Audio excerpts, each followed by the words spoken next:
예통하는 자는 복이 있나니 그들이 위로를 받을 것이며, 마태복음 5장 4절의 말씀입니다.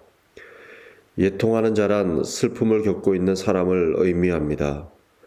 예수님은 슬픔을 겪고 있는 사람에게 복이 있는데 그 복은 하나님의 위로가 함께할 것이기 때문이라고 말씀합니다.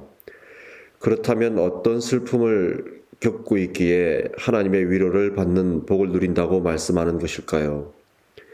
이 말씀이 사람이 겪는 모든 슬픔에 해당하는 말씀은 아니라고 저는 생각합니다.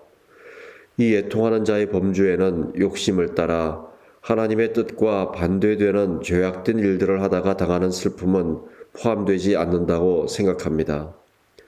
적어도 예수님이 말씀하시는 애통이란 사람답게 살려고 힘쓰고 애쓰며 살다가 겪게 되는 슬픔, 하나님의 말씀대로 사는 것이 힘겹고 그 말씀으로 인해 겪어야 하는 삶의 부딪힘으로 인한 슬픔, 세상을 향한 하나님의 안타까운 마음, 슬픈 마음에 공감하는 마음이 해당한다고 생각합니다.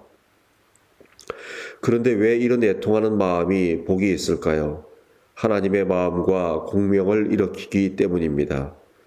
공명을 일으킨다는 것은 서로가 서로의 마음을 안다는 것입니다.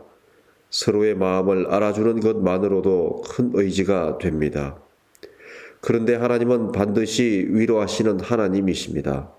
위로하실 뿐만 아니라 슬픔을 딛고 일어설 수 있는 길을 열어주시는 하나님이십니다. 하나님의 뜻을 따라 아브라함으로부터 쫓겨난 하갈과 이스마엘, 그들을 위로하셨던 하나님. 하나님의 일을 하다가 낙담하고 슬픔에 빠져있던 엘리야를 위로하시고 다시 일으키셨던 하나님. 그 하나님께서 예수 그리스도의 이름으로 당신의 자녀가 된 우리들을 위로하시며 다시 일으켜 주시지 않을 리가 없지 않겠습니까?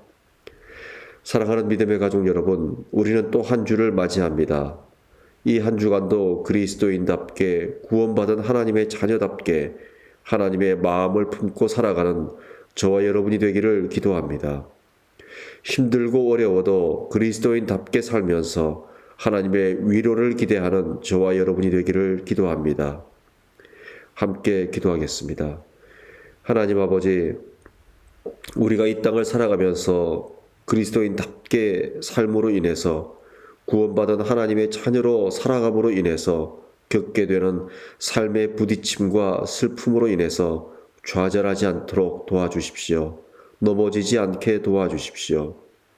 우리가 슬픔에 빠져 있을 때마다 하나님의 자녀로 살다가 삶의 자리에서 겪는 여러 가지 어려움으로 좌절과 낭망 중에 있을 때마다 하나님께서 위로하여 주시고 다시 일어설 수 있는 힘을 더하여 주시옵소서.